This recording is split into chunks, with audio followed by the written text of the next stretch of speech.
धन धान्य से भरी रहे तिजोरी, खुशियों का लगे अंबार, दुख दूर रहे हमेशा, खुशियां आए अपार। हरे कृष्णा। हे प्रिय भक्तों, अक्षय तृतीया की आप सभी भक्तों को हार्दिक शुभकामनाएं। भगवान के आशीर्वाद से आपके जीवन में सुख शांति और समृद्धि का आगमन हो, सभी कष्ट दूर रहें और हंसी ठिठोली से आपकी झोली सदा भरी रहे। तो आइए सुनते हैं अक्षय तृतीया की बड़ी ही पावन और दुर्लभ कथाएं। हे प्रिय भक्तों, वैशाख मास की रोहिणी युक्त शुक्ल तृतीया अक्षय तृतीया कहलाती है। अक्षय का मतलब है जिसका क्षय या कभी भी नाश ना हो। इस दिन किया हुआ जप, तप, ज्ञान तथा दान अक्षय फल देने वाला होता है, इसीलिए इसे अक्षय तृतीया कहते हैं। भविष्य पुराण, मत्स्य पुराण, पद्म पुराण, विष्णु धर्मोत्तर पुराण, स्कंद पुराण में इस तिथि का विशेष उल्लेख है। इस दिन जो भी शुभ कार्य किए जाते हैं उनका बड़ा ही श्रेष्ठ फल मिलता है। इस दिन सभी देवताओं और पितरों का पूजन किया जाता है। वैशाख मास की तृतीया को चंदन मिश्रित जल तथा मोदक के दान से ब्रह्मा तथा सभी देवता प्रसन्न हो जाते हैं। इस दिन अन्न, वस्त्र, भोजन, सुवर्ण और जल आदि का दान करने से अक्षय फल की प्राप्ति होती है। इसी तृतीया के दिन जो कुछ भी दान किया जाता है वह अक्षय हो जाता है और दान देने वाले सूर्य लोक को प्राप्त करता है। इस तिथि को जो उपवास करता है वह रिद्धि, वृद्धि और श्री से संपन्न हो जाता है। हे प्रिय भक्तों, स्कंद पुराण के अनुसार जो भी मनुष्य अक्षय तृतीया को सूर्य उदय काल में प्रातः स्नान करते हैं और भगवान श्री हरि विष्णु की पूजा करके कथा सुनते हैं, वे मोक्ष के भागी होते हैं।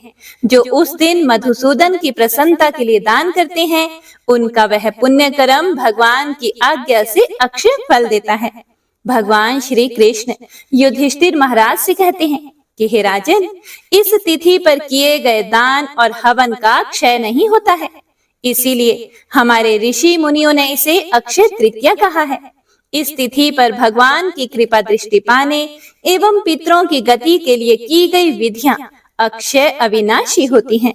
वैशाख मास के शुक्ल पक्ष की तृतीया तिथि को परशुराम जन्म भी हुआ था, इसीलिए परशुराम जयंती का त्योहार मनाया जाता है।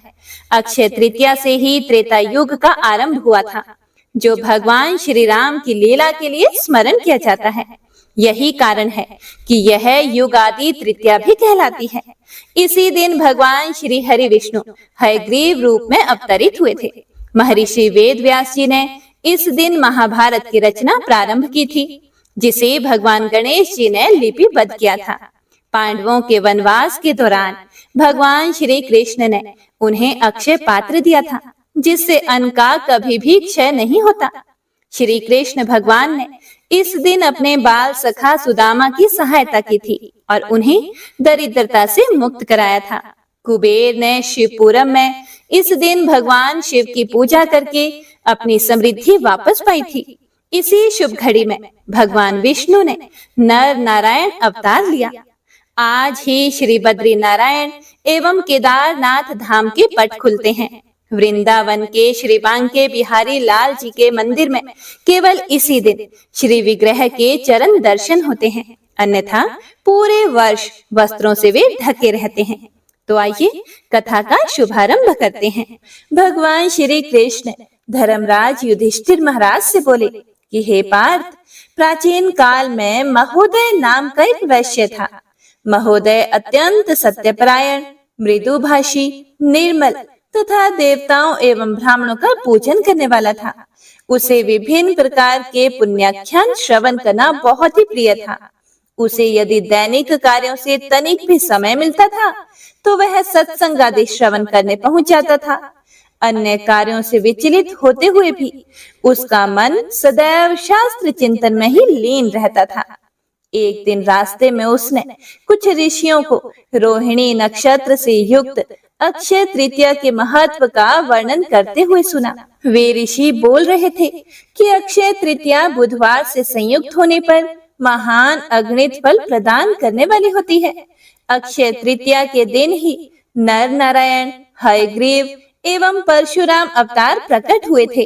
इस दुर्लभ संयोग के अवसर पर किए जाने वाले दान, हवन, पूजन आदि कर्मों का अक्षय फल प्राप्त होता है। इस दिन देवताओं एवं पितरों के निमित्त जो भी दान, हवन, पूजन, तर्पण किया जाता है, उसका पुण्य कभी भी खत्म नहीं होता, अर्थात वह अक्षय होता है। भगवान श्री कृष्ण बोले कि हे युधिष्ठिर, ऋषि के मुख से अक्षय तृतीया व्रत का महात्म्य सुनकर वह वैश्य मन ही मन सोचने लगा कि यह तो अति उत्तम व्रत है, इसीलिए मुझे भी इसका पुण्य लाभ अर्जित करना चाहिए। यह सोचते हुए महोदय गंगा जी के तट पर जा पहुंचा। गंगा के परम पवित्र जल से उसने अपने पितृ देवताओं का तर्पण किया। तर्पण करने के बाद घर आकर उसने जल से युक्त 2 घड़े खांड अर्थात बताशे, लवण, जौ, गेहूं, दही और चावल, ईख तथा विभिन्न प्रकार के दुग्ध पदार्थ सामर्थ्य के अनुसार पूर्ण भक्ति भाव से ब्राह्मणों को दान किए। हे प्रिय भक्तों, आगे भगवान श्री कृष्ण कहते हैं कि हे पार्थ, उसकी धर्म पत्नी का मन माया के बंधन में फंसा हुआ था, इसीलिए वह अपने दानवीर पति को दान आदि कर्म करने से रोकने का पूरा प्रयास करती रही, लेकिन महोदय अत्यंत उदार एवं दयालु प्रवृत्ति का होने के कारण निरंतर धर्म कर्म आदि गतिविधियों में लीन रहता था। आनंद पूर्वक जीवन व्यतीत करता हुआ वह वैश्य अंत में प्रभु का चिंतन करते हुए सद्गति को प्राप्त हुआ। भगवान श्री कृष्ण आगे बोले कि हे युधिष्ठिर, आगामी जन्म में महोदय वैश्य ने कुशावतीपुरी नामक स्थान पर क्षत्रिय के रूप में जन्म लिया। उसे इस जन्म में अक्षय सुख संपदा की प्राप्ति हुई। अपनी संपत्ति का सदुपयोग करते हुए उसने महान यज्ञ, हवन आदि संपन्न किए तथा श्रेष्ठ दक्षिणा प्रदान की। अनेक प्रकार के गौ दान, स्वर्ण दान, अन्न दान तथा विभिन्न पदार्थों का दान किया। निर्धनों, याचकों तथा नेत्रहीनों की यथासंभव सहायता की। इतना दान पुण्य करने पर भी उसकी संपदा का अंत नहीं हुआ। अपने इस जीवन में भी महोदय ने उत्तम प्रकार के भोगों को भोगा तथा श्रेष्ठ जीवन व्यतीत किया। यह महोदय द्वारा पूर्व जन्म में किए गए अक्षय तृतीया के व्रत का प्रभाव था। उसने अपने पूर्व जन्म में धन ऐश्वर्य के मोह को त्याग कर निस्वार्थ भाव से दान, पुण्य, हवन आदि सत्कर्म किए, जिनके फलस्वरूप उसे अपने इस जन्म में अक्षय संपदा की प्राप्ति हुई। हे पार्थ, इस प्रकार अक्षय तृतीया की कथा एवं महात्म्य का वर्णन यहाँ पर संपूर्ण हुआ। इसीलिए अब इस व्रत का विधान भी सुनो। तृतीया के दिन स्नान, भगवान श्री वासुदेव का पूजन तथा देव तर्पण आदि कर्म करने चाहिए। दिन में एक समय ही आहार ग्रहण करना चाहिए। अक्षय तृतीया के दिन जौ का हवन किया जाता है। इस सुअवसर पर कनक सहित जल से पूर्ण घड़े, षड रस अन्न, यव, गोधूम, चना, सतुआ तथा दध्योदन का दान करना चाहिए। इस व्रत में ग्रीष्म ऋतु में उत्पन्न होने वाले ऋतु फलों आदि का दान करना भी अत्यधिक महत्वपूर्ण माना जाता है। वैशाख तृतीया एवं रोहिणी नक्षत्र के संयुक्त होने पर भगवान शिव की पूजा अर्चना की जाती है तथा उद्कुंभ दान किया जाता है। ऐसा करने वाला शिवलोक को प्राप्त होता है। घट दान करते समय इस प्रकार बोले, ब्रह्मा, विष्णु एवं शिव के रूप में इस धर्म घट का मैं दान करता हूँ या दान करती हूँ। इस घट दान से मेरे पितृ एवं पितामह तृप्त हो जाएं। मैं गंधोदक, तिल, अन्न एवं दक्षिणा सहित घट दान कर रहा हूँ। यह दान पितरों के लिए अक्षय हो जाए। हे युधिष्ठिर, अक्षय तृतीया के दिन छत्र, जूते, गौ, भूमि, स्वर्ण तथा वस्त्र आदि जो भी भगवान की प्रिय वस्तु दान की जाती है, वह भगवान श्री कृष्ण को समर्पित होकर अक्षय हो जाती है।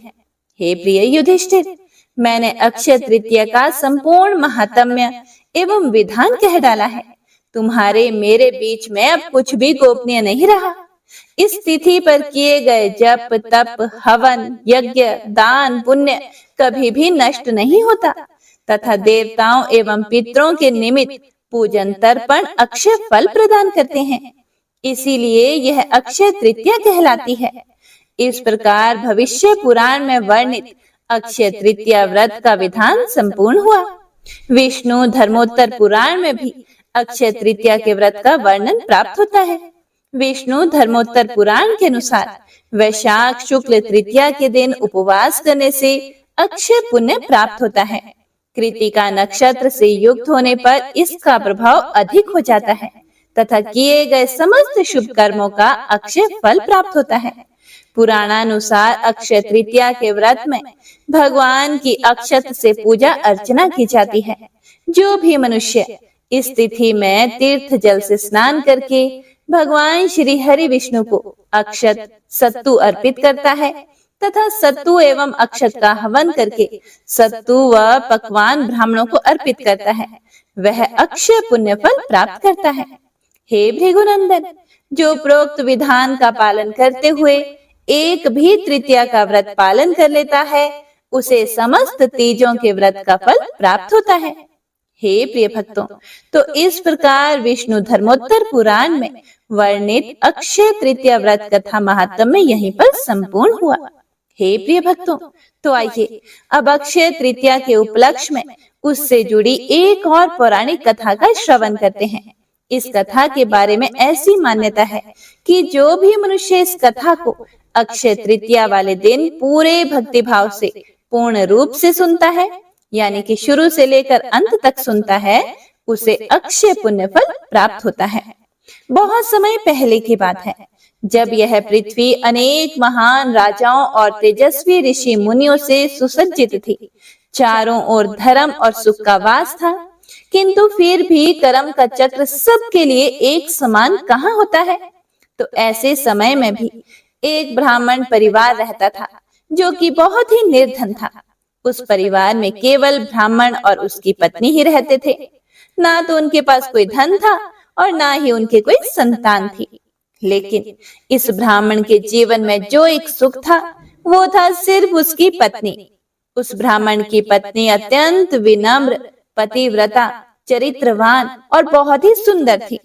ब्राह्मण भिक्षा मांग कर जो कुछ भी लाते थे, उसी में वह संतुष्ट रहती थी और अपने पति की बड़ी ही सेवा किया करती थी। अनेक प्रयासों के बाद भी ब्राह्मण अपने जीवन निर्वाह के लिए पर्याप्त धन इकट्ठा नहीं कर पा रहे थे। ऐसी स्थिति में भी वे दोनों पति पत्नी परम भगवान के प्रति पूरे समर्पित थे। एक दिन ब्राह्मण की पत्नी ने अपने पति से कहा कि हे स्वामी, आप इतना प्रयास करते हैं, लेकिन फिर भी हम अपने जीवन यापन के लिए पर्याप्त धन इकट्ठा नहीं कर पा रहे हैं और हमारे भाग्य में संतान सुख भी नहीं है। हे स्वामी, पिछले जन्म में जरूर हमसे कोई न कोई अपराध हुआ है, जिसका फल हम इस जन्म में भुगत रहे हैं। मैंने सुना है कि इस समय महान ऋषि वशिष्ठ हमारे नगर में आए हुए हैं। कृपया आप उनके पास जाएं और हमारी इस अवस्था का कारण और उनसे समाधान पूछिए। वे अवश्य ही हमारी सहायता करेंगे। अपनी पत्नी की यह बात सुनकर ब्राह्मण को भी यह सुझाव अच्छा लगा और वे उसी समय महान ऋषि वशिष्ठ के पास गए। वहां जाकर उन्होंने ऋषि को प्रणाम किया और हाथ जोड़कर विनम्र भाव से ऋषि से प्रार्थना करते हुए बोले, हे ऋषिवर, आप तो त्रिकालदर्शी हैं। आप प्रत्येक जीव के भूत, भविष्य और वर्तमान से परिचित हैं। हे ऋषिवर, कृपया आप मेरी इस अवस्था का कारण बताइए कि किस वजह से मैं इस निर्धन और संतानहीन अवस्था को प्राप्त हुआ हूँ, और हम ऐसा कौन सा उपाय करें जिससे हम इस अवस्था से मुक्त हो जाएं। हे ऋषिवर, कृपया हमारा मार्गदर्शन करें। हे प्रिय भक्तों, ब्राह्मण की बात सुनकर ऋषि वशिष्ठ ने कहा, हे वत्स, सुनो, पिछले जन्म में तुम अत्यंत धनी थे और तुम्हारे अनेक पुत्र थे, लेकिन उस समय तुम अत्यंत कृपण थे। यहाँ तक कि तुम अपनी संतानों के लिए भी धन खर्च नहीं किया करते थे। अपने धन और संपत्ति के प्रति आसक्ति और अपनी संतान के प्रति लापरवाही के कारण तुम्हें इस जन्म में निर्धनता और संतानहीन होने का श्राप मिला है।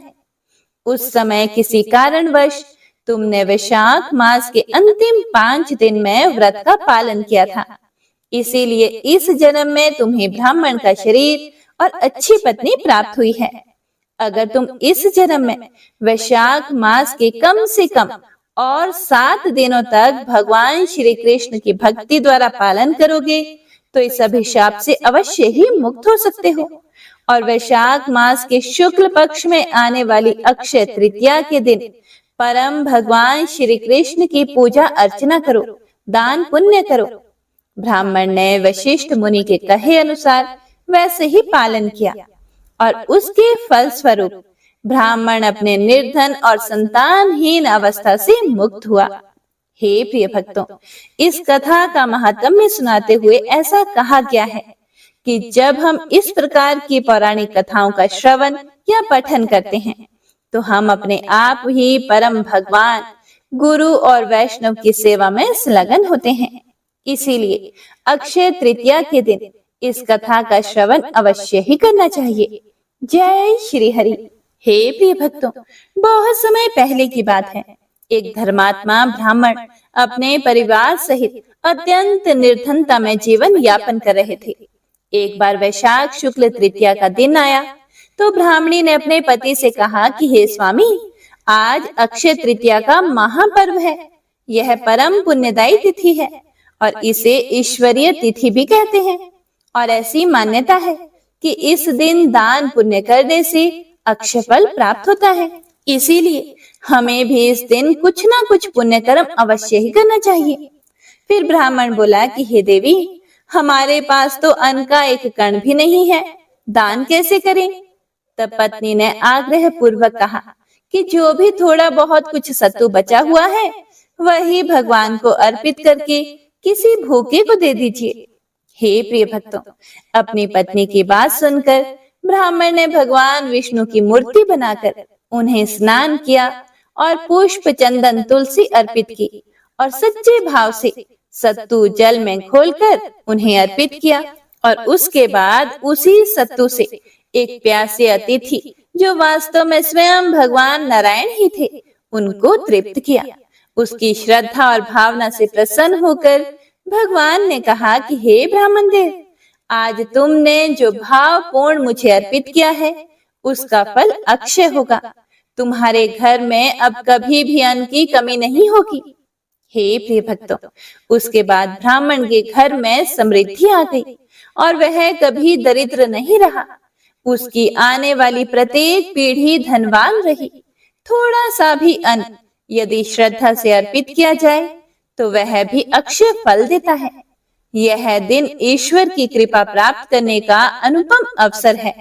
इसीलिए जितनी भी जैसी भी आपकी सामर्थ्य हो उसी के अनुसार दान अवश्य ही कीजिएगा। हे प्रिय भक्तों, अक्षय तृतीया वाले दिन दान देने का विशेष महत्व है।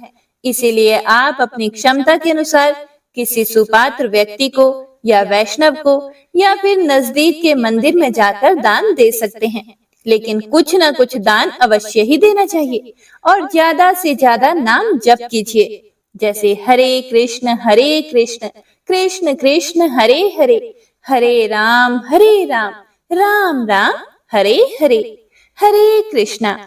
हे प्रिय भक्तों, तो आइए अब माता महालक्ष्मी की कथा को सुनते हैं। इस कथा को सुनने से अक्षय तृतीया व्रत का पूर्ण फल प्राप्त होता है। द्वापर युग की बात है। सौराष्ट्र में उस समय भद्रश्रवा नाम के एक राजा हुआ करते थे। वह बड़े ही पराक्रमी राजा थे। 4 वेद, 6 शास्त्र और 18 पुराणों का उन्हें ज्ञान था। उनकी रानी का नाम था सूरज चंद्रिका। रानी दिखने में बहुत ही सुंदर और सुलक्षणा थी तथा पतिव्रता थी। उन दोनों को 7 पुत्र तथा उसके बाद एक कन्या का वरदान मिला था। कन्या का नाम श्याम बाला था। हे प्रिय भक्तों, एक बार महालक्ष्मी जी के मन में आया कि मैं जाकर उस राजा के राजप्रसाद में रहूं। इससे राजा को दुगने धन दौलत की प्राप्ति होगी और वह इस धन दौलत से अपनी प्रजा को और भी अधिक सुख दे पाएगा। अगर मैं किसी गरीब के घर रही और उसे धन दौलत प्राप्त हो गई तो वह तो स्वार्थी की तरह केवल अपने ऊपर ही खर्च करेगा। यह सोचकर श्री महालक्ष्मी जी ने बूढ़ी ब्राह्मणी का रूप धारण किया और हाथ में लाठी लिए हुए लाठी के सहारे सहारे रानी के द्वार पर पहुंच गई। माँ लक्ष्मी ने बूढ़ी औरत का रूप धारण कर रखा था, फिर भी उनके माथे पर देवी का तेज सा था। उन्हें देखते ही एक दासी सामने आई और बूढ़ी ब्राह्मणी को प्रणाम किया। उसके बाद उनका नाम, धाम, काम सब कुछ पूछ डाला। बूढ़ी ब्राह्मणी का रूप धारण किए हुए लक्ष्मी माता ने कहा कि हे बालिके, मेरा नाम कमला है और मेरे पति का नाम भुवनेश है। हम द्वारिका में रहते हैं। तुम्हारी रानी पिछले जन्म में एक वैश्य की पत्नी थी। वह वैश्य बहुत गरीब था और दरिद्रता के कारण हर रोज उनके घर में लड़ाई झगड़े होते थे तथा उसका पति प्रतिदिन उसे मार पीट किया करता था। इन बातों से तंग आकर वह घर छोड़कर चली गई तथा वन में खाली पेट भटकने लगी। उसकी इस दुर्दशा पर मुझे दया आ गई। तब मैंने उसे सुख संपत्ति देने वाली श्री महालक्ष्मी जी की कथा सुनाई और मेरे कहने पर उसने श्री महालक्ष्मी जी का व्रत किया और महालक्ष्मी जी व्रत करने से माँ लक्ष्मी की उस पर कृपा हुई, जिससे उसकी गरीबी दूर हो गई। उसका घर संसार, दौलत, संपत्ति, संतति आदि से भर गया। दोनों पति पत्नी एक साथ प्रेम पूर्वक रहने लगे। अपने जीवन के समस्त सुखों को भोगते हुए अंत में वे परलोक सिधार गए।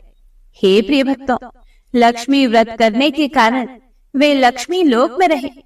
उन्होंने जितने साल महालक्ष्मी का व्रत किया उतने हजारों साल उन्हें सुख भोग मिला और अब इस जन्म में उसका जन्म राजघराने में हुआ है, परंतु वह श्री महालक्ष्मी का व्रत करना भूल गई है। मैं उसको यही याद दिलाने आई हूँ। बूढ़ी माई की बात सुनकर दासी ने उन्हें फिर से प्रणाम किया तथा श्री महालक्ष्मी जी का व्रत किस तरह से किया जाता है इसके बारे में बुढ़िया ब्राह्मणी से पूछा। तो बुढ़िया माई का रूप धरे लक्ष्मी माता ने दासी को व्रत की सारी विधि बताई। तब बूढ़ी ब्राह्मणी से व्रत की सारी विधि और महिमा जानकर दासी माता को प्रणाम करके रानी को बताने के लिए अंदर चली गई। हे प्रिय भक्तों, राज वैभव में रहते हुए रानी को अपने ऐश्वर्य का बहुत ही घमंड था। संपत्ति तथा अधिकार की वजह से वह पूजा पाठ और व्रत से विमुख हो गई थी। दासी द्वारा बताई गई बुढ़िया ब्राह्मणी की बातें सुनकर वह तो आग बबूला होकर द्वार पर आकर बुढ़िया रूपी श्री महालक्ष्मी पर बरस पड़ी। उसे यह मालूम नहीं था कि जो यहाँ पर बुढ़िया का रूप धारण करके आई है वह स्वयं माँ लक्ष्मी है।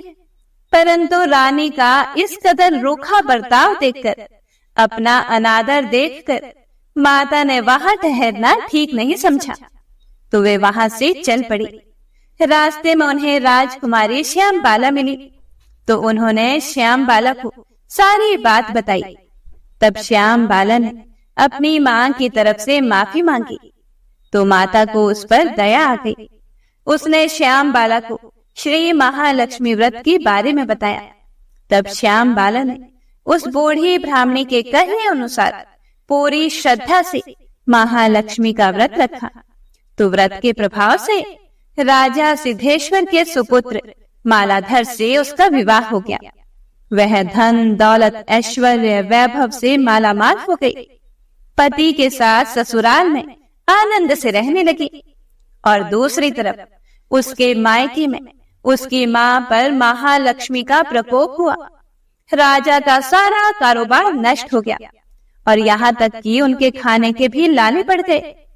ऐसी हालत में एक दिन रानी ने राजा से कहा कि हमारा दामाद इतना बड़ा राजा है, धनवान है, ऐश्वर्यशाली है, क्यों ना उसके पास जाया जाए और अपना हाल उसे बताएं, वह हमारी जरूर मदद करेगा। रानी की बात सुनकर राजा भद्रश्रवा दामाद के पास जाने के लिए रवाना हो गए।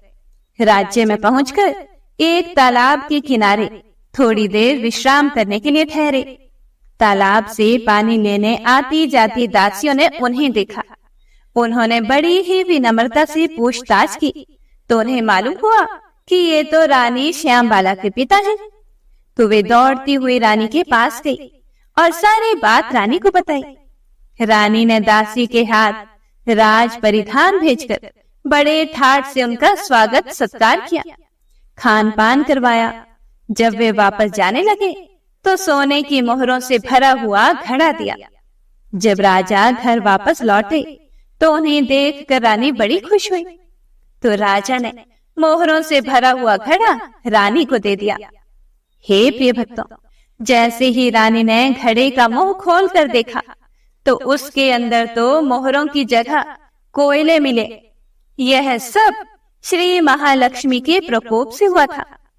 लेकिन रानी ने सोचा कि मेरी बेटी ने हमारी गरीबी का मजाक बनाया है, इसीलिए कोयले से भरा हुआ घड़ा हमें दे दिया है। उसके बाद राजा रानी की हालत दिन ब दिन बिगड़ती ही चली गई। इस तरह की दुर्दशा देखकर रानी स्वयं अपनी कन्या के पास गई। उस दिन उसकी कन्या श्यामबाला के महालक्ष्मी का व्रत था। उसने पूजा की और अपनी माता से भी व्रत करवाया। इसके बाद रानी अपने घर आई। श्री महालक्ष्मी का व्रत रखने से फिर से उसे अपना राजपाट, धन, दौलत, ऐश्वर्य प्राप्त हो गया। वह फिर से सुख, शांति, आनंद में जीवन बिताने लगी।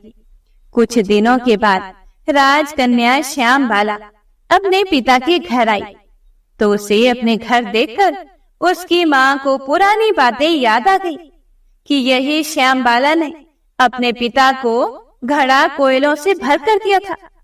यह सब बातें सोचते सोचते रानी ने अपनी बेटी का कोई भी आदर सत्कार नहीं किया, बल्कि उसका अनादर किया। लेकिन श्यामबाला ने इस बात का भी बुरा नहीं माना। जब वह अपने घर लौटने लगी तो उसने अपने पिता के घर से थोड़ा सा नमक ले लिया, क्योंकि और तो कुछ उसे दिया नहीं था। अपने ससुराल लौटने पर उसके पति ने पूछा कि मायके जाकर आई हो, क्या लेकर आई हो? तो पति की बात सुनकर श्यामबाला बोली कि मैं तो सार लाई हूँ। पति ने पूछा कि इसका मतलब क्या हुआ? श्यामबाला बोली कि थोड़ा धीरज रखो, सब कुछ मालूम हो जाएगा। श्यामबाला ने उस दिन सारा भोजन बिना नमक डाले ही बनाया और खाने के लिए परोस दिया। पति ने जैसे ही खाना चखा तो वह बिना नमक का खाना था, इसीलिए उसमें स्वाद भी नहीं आया। फिर श्यामबाला ने थाली में थोड़ा सा नमक डाला, इससे सारा भोजन स्वादिष्ट हो गया। तब श्यामबाला ने अपने पति से कहा कि यही है वह मायके से लाया हुआ सार। पति को उसकी बात सही लगी। फिर दोनों हंसी खुशी मजाक करते हुए भोजन करने लगे। हे प्रिय भक्तों, ऐसा कहा जाता है कि जो भी मनुष्य श्रद्धा भाव से श्री महालक्ष्मी जी की पूजा करता है, व्रत रखता है, कथा सुनता या सुनाता है, तो उस पर महालक्ष्मी की कृपा बरसती है, सुख, संपत्ति, शांति प्राप्त होती है, सारी मनोकामनाएं पूर्ण हो जाती हैं। परंतु यह सब प्राप्त होने पर हमें माता को भूलना नहीं चाहिए। हे लक्ष्मी माता, जैसा श्यामबाला को दिया वैसा सबको देना, और अगर कहानी में कोई भूल चूक हुई हो तो क्षमा करना। अपने भक्तों की सारी मनोकामनाएं पूरी करना। तो प्रेम से बोलिए महालक्ष्मी माता की जय। आइए अब जो गणेश जी की है कहानी आपको सुनाने जा रही हूँ, इसे हर व्रत कथा में जरूर सुनना चाहिए। एक गांव में एक डोकरी रहती थी, मतलब कि एक वृद्ध औरत रहती थी। उसकी बहू थोड़ी सी पागल जैसी, बावली जैसी रहती थी। उसे भूख बिल्कुल भी सहन नहीं होती थी। वह रोज सुबह उठकर सबसे पहले खाना खाती थी, फिर दूसरे काम करती थी, जैसे झाड़ू वगैरह जो भी घर के काम होते हैं। एक दिन उनके यहाँ पूजा होनी थी और पूजा के लिए खाना बनाना था। तो वृद्धा ने सोचा कि यह तो सुबह उठकर सबसे पहले खाऊं खाऊं करेगी और सारा खाना जूठा कर देगी। तो वृद्धा ने एक उपाय सोचा। पहले के टाइम में कुएं से पानी लेकर आते थे, तो उसने क्या किया, उसने पानी के मटके के नीचे एक छोटा सा छेद कर दिया और बहू से कहा कि आज पूजा है, तू सुबह से खाऊं खाऊं मत करियो, तू पहले पानी भर कर ला, फिर कुछ खा लियो। बहू ने सास से कहा कि ठीक है माँ, और वह पानी भरने के लिए चली गई। बहू भी थोड़ी सी समझदार तो थी, उसने देख लिया था पहले ही कि सासू जी ने मटके में छेद कर दिया है। तो उसने क्या किया, जब वह घर से निकली तो उसने साड़ी में आटा बांध लिया। बहू पानी भरने कुएं पर आई तो उसने वहां पर सबसे पहले अपनी साड़ी में बंधा हुआ आटा निकाला, फिर पनघट पर उसे गूंद लिया और उसकी बाटियां बना ली। वहीं गांव में पास में ही कुआं था, वहीं पास में शमशान भी था। वहां एक मुर्दा जलाया जा रहा था, तो उसकी आंच में उसने वह बाटियां सेक ली। और पास में ही एक गणेश जी का मंदिर था। मंदिर में किसी ने गणेश जी को चोला चढ़ाया था, तो गणेश जी की तोंद में घी लगा हुआ था। उसने उस घी से बाटियां चौपड़ कर एक बाटी का भोग गणेश जी को लगाकर उसने वह बाटियां खा ली। उसके बाद उसने आराम से पानी भरा और फिर वह आराम से अपने घर चली गई। इधर गणेश जी ने क्रोधित होते हुए नाक पर उंगली चढ़ा ली। फिर उसके बाद कोई उधर से निकला तो उसने देखा कि गणेश जी ने नाक पर उंगली चढ़ा रखी है। तो उसने गांव में जाकर सबसे कह दिया कि गणेश जी ने नाक पर उंगली चढ़ा ली। अब गणेश जी की नाक से उंगली उतारने के लिए सब प्रयास करने लगे। कोई गणेश जी के पाठ करने लग गया, कोई हवन कर रहा था, कोई जाप करने लग गया ताकि गणेश जी की नाक पर से उंगली हटा ले। पर गणेश जी ने नाक पर से उंगली नहीं हटाई। अब यह बात धीरे धीरे राजा तक पहुंच गई कि गणेश जी ने नाक पर उंगली चढ़ा ली है। राजा ने बड़े बड़े पंडित और ज्योतिष बुलवाए। उन्होंने पंचांग देख लिए, सब कुछ कर लिया, पर वह भी गणेश जी की नाक से उंगली नहीं हटा पाए। अब राजा ने पूरे राज्य में मुनादी करवा दी कि जो भी गणेश जी की नाक पर से उंगली हटवाएगा उसे 5 गांव की जागीर दे दी जाएगी। अब राज्य में सभी लोग अपनी अपनी तरफ से प्रयास करने लग गए। गणेश जी ने फिर भी नाक से उंगली नहीं हटाई। सब थक हार गए। आखिर में डोकरी की बहू बोली कि माँ साहब, आप कहो तो मैं गणेश जी की नाक से उंगली हटा सकती हूँ। तो वृद्धा हंसने लगी कि बड़े बड़े पंडित और ज्योतिष गणेश जी की नाक से उंगली नहीं हटा पाए, तू हटा देगी? बावली, तू कैसे हटा देगी? तभी एक आदमी ने कहा कि एक बार इसे भी मौका दे दो, इसको भी प्रयास करने दो, इसको भी देखने दो, हो सकता है कि यह गणेश जी की नाक पर से उंगली हटा दे। फिर उन्होंने कह दिया कि चलो तू भी कर ले, एक बार कोशिश कर ले। बहू ने कहा, पर मेरी एक शर्त है कि मेरे घर से गणेश जी के मंदिर तक एक बड़ा पर्दा लगाया जाए। तो लोगों ने कहा ठीक है, और घर से मंदिर तक पर्दा लगवा दिया गया। तो उसके घर से लेकर मंदिर तक पर्दा लग गया। अब बहू ने क्या किया, जब वह घर से निकली तो उसने सबसे पहले अपने घाघरे में, मतलब पेटीकोट में धोवना, यानी कपड़े धोने का जो हथियार होता है, धोना, जिससे कपड़े कूटते हैं, छिपा कर मंदिर गई। मंदिर में ढोबना निकालकर गणेश जी से बोली, कारे कारे गणेशिया, आटो लाई म्हारे घर से, पनघट पर आटो ओसन के ऊनी की बाटियां बनाई, मरिया मुर्दा की आग से उन्हें सेकी, थारी तोंद में से जरा सो घी ले लियो तो तूने नाक पर उंगली चढ़ा ली। नाक पे से उंगली हटा रही हो कि नहीं? नहीं तो दूं एक धौनारी, अभी थारा टुकड़ा टुकड़ा हो जाएगा। बहू की बात सुनकर गणेश जी डर गए। उन्होंने सोचा कि ये तो बावली है, सही में मार देगी, तो क्या करूंगा, इसका तो कोई भरोसा नहीं है, सच में ही मार देगी। और गणेश जी ने फट से नाक पर से उंगली हटा ली। अब तो पूरे गांव में डोकरी की बहू की जय जयकार होने लगी कि डोकरी की बहू ने गणेश जी के नाक से उंगली हटवा दी। राजा ने अपने आदेशानुसार 5 गांव जागीर में दिए। हे गणेश जी महाराज, जैसे उस डोकरी की बहू को दिया वैसे सबको देना। कथा को सुनने वाले, सुनाने वाले और हुंकारा भरने वाले सबको देना। कथा अधूरी हो तो पूरी करना, पूरी हो तो मान करना। तो प्रेम से बोलिए गणपति महाराज की जय। हे प्रिय भक्तों, तो उम्मीद करती हूँ कि आप सभी को आज की अक्षय तृतीया की यह कथाएं अच्छी लगी होंगी। आप सभी को अक्षय तृतीया के दिन अक्षय पुण्य फल की प्राप्ति हो और कथा को ज्यादा से ज्यादा शेयर जरूर कीजिएगा ताकि सभी भक्तजन कथा सुनकर अक्षय फल प्राप्त कर सकें। तो एक बार सभी भक्तजन प्रेम से बोलिए लक्ष्मी नारायण भगवान की जय। ओम नमः शिवाय।